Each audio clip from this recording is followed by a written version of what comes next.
The Ford Mustang is more than just a car. It's a timeline of American engineering. Over the past 60 years, it has survived oil crises, emissions regulations, fuel shortages, insurance crackdowns, and massive shifts in automotive technology. And through all of that, one thing has constantly changed under the hood: the engine. From tiny inline sixes making barely 100 horsepower to supercharged V8 monsters pushing over 700 horsepower. The Mustang has had one of the most diverse engine histories in automotive history. But these engines didn't evolve randomly. Each one was a response to a problem: performance demands, cost limits, racing rules, or government regulations. Today, we're going to break down every major Mustang engine family, what made them different, and why Ford built them the way they did. Chapter 1. The Beginning, Borrowed Power. When the Mustang launched in 1964, Ford was not trying to build a muscle car. They were building a cheap, sporty commuter based heavily on the Ford Falcon platform. That's important, because the first Mustang engines were not designed specifically for performance. They were adapted. The entry-level Mustang came with a 170 cubic inch inline six. This engine was simple, cheap, durable, and easy to maintain. But it was not powerful. With just around 100 horsepower, acceleration was slow by modern standards. This engine had major constraints: small bore size limited airflow, low compression ratios for reliability, basic carburetor fuel delivery. Long stroke design prioritized torque over RPM. The biggest issue wasn't just power, it was breathing. At higher RPM, the engine simply couldn't move enough air efficiently. Ford knew this engine was only there for pricing. The real Mustang story started with the V8. Chapter 2. The first small block era, 260 to 289 Windsor.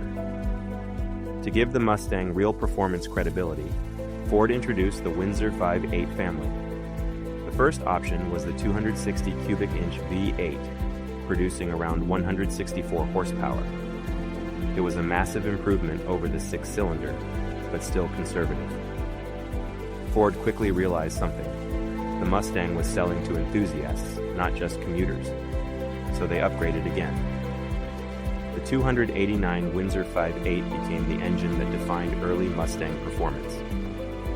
It was lightweight compared to big blocks, compact enough for the engine bay, and had strong aftermarket support with a balance of reliability and performance.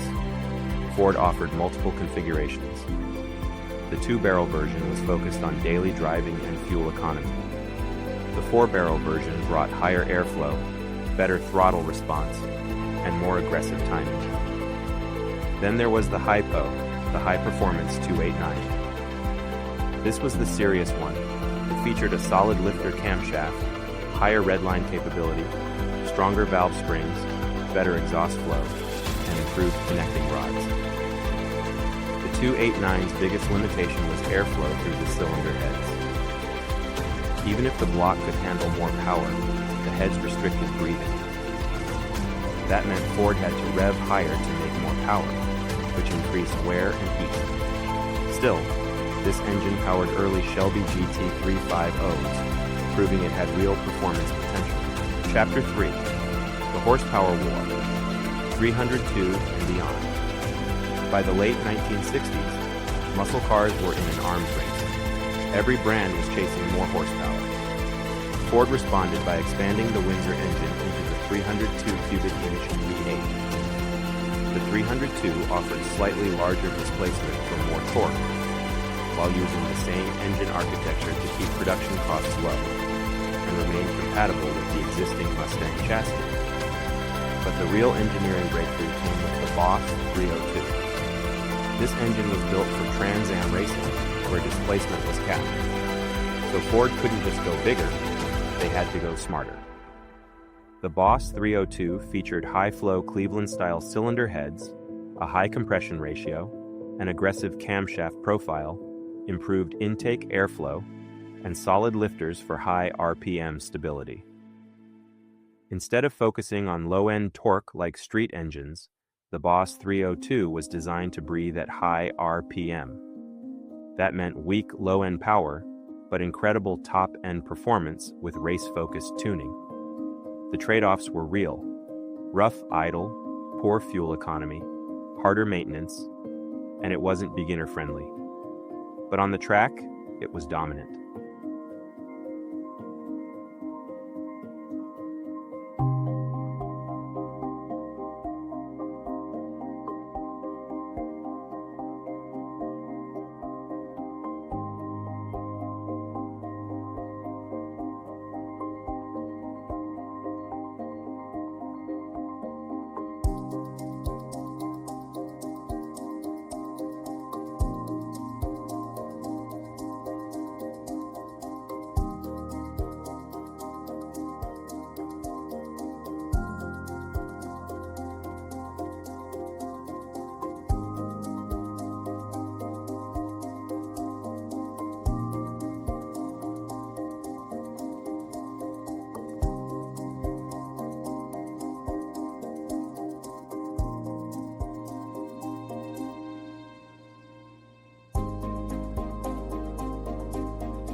Chapter 4. Big Block Era, Pure Power.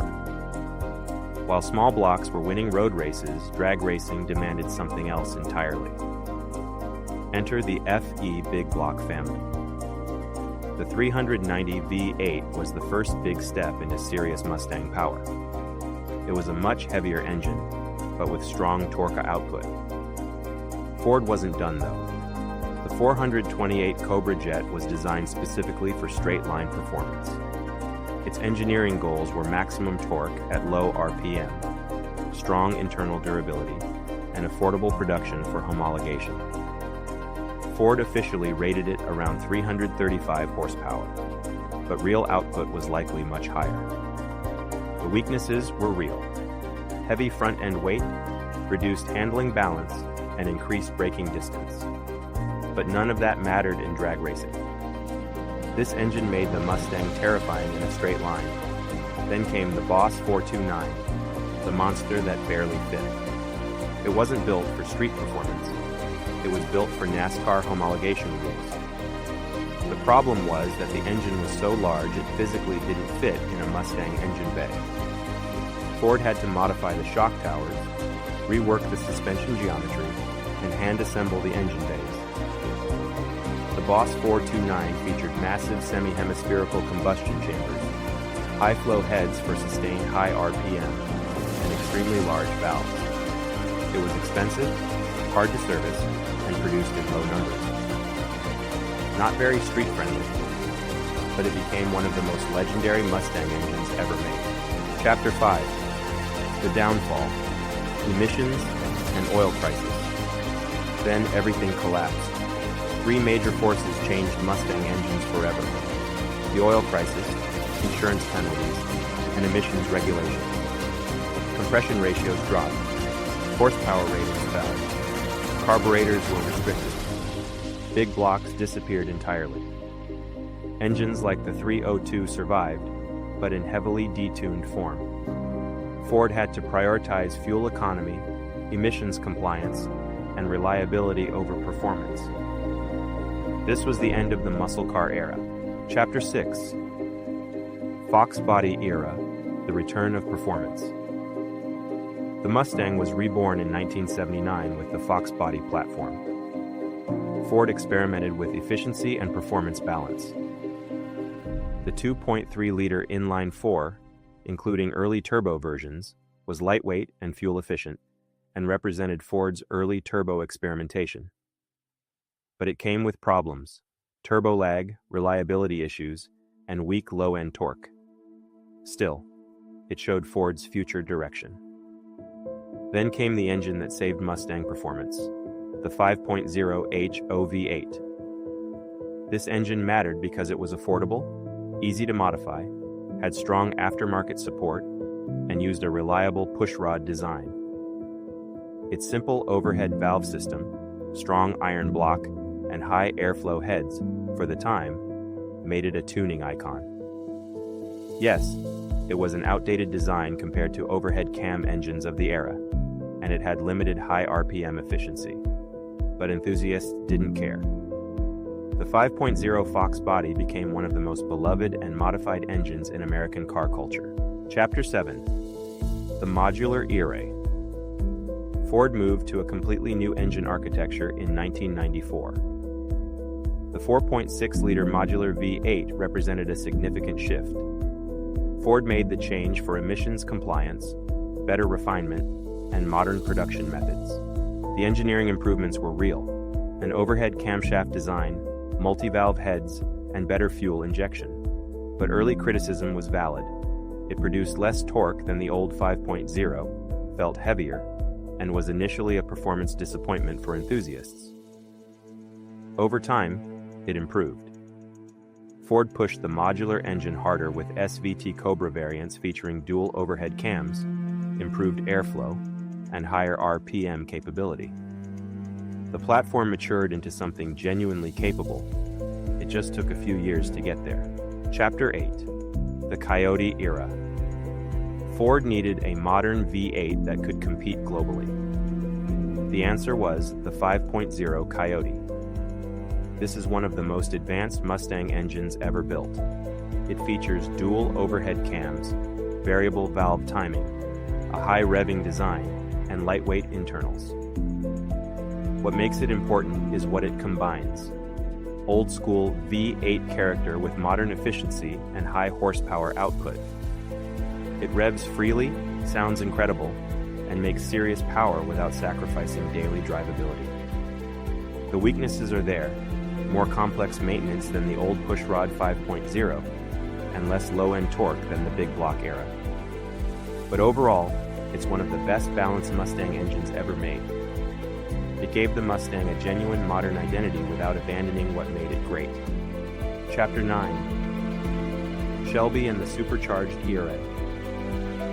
Ford pushed performance even further with the Predator 5.2-liter supercharged V8, found in modern GT 500 models. This engine features a supercharger for instant boost, massive airflow capability, and track-capable cooling systems. The output: over 700 horsepower. The trade-offs are real: high fuel consumption, serious heat management challenges, and complex engineering throughout. But it turned the Mustang into a world-class performance machine, capable of competing with exotic sports cars at a fraction of the price. Chapter 10: EcoBoost, the Future Shift. Not all Mustangs are V8s anymore. The 2.3-liter EcoBoost turbocharged four-cylinder exists because of fuel efficiency regulations, a lower cost entry point, and modern turbo technology. It uses direct fuel injection, turbocharging for power density, and a lightweight design. And it makes real power, more than many V8 Mustangs of the past. The weaknesses are honest: less emotional sound, some turbo lag compared to naturally aspirated engines, and it doesn't feel like a traditional Mustang. But it proves something important: performance doesn't require displacement anymore. The Mustang engine story is really a story of adaptation. Every generation reflects the world around it. The 1960s, raw power. The 1970s, survival. The 1980s, rebirth. The 1990s and 2000s, modernization. And from 2010 to today, a balance of power and efficiency. From a 100 horsepower inline-six to a 700 horsepower supercharged V8, the Mustang has never stopped evolving. And even as the automotive world moves toward electrification, the Mustang remains one of the last true symbols of gasoline performance history. because at its core, it was never just about the engine. It was about freedom, sound, speed, and attitude. Which Mustang engine do you think defined the car the most? The Boss 302? The 5.0 Fox body? The Coyote? Or the modern Shelby engines? Let us know in the comments.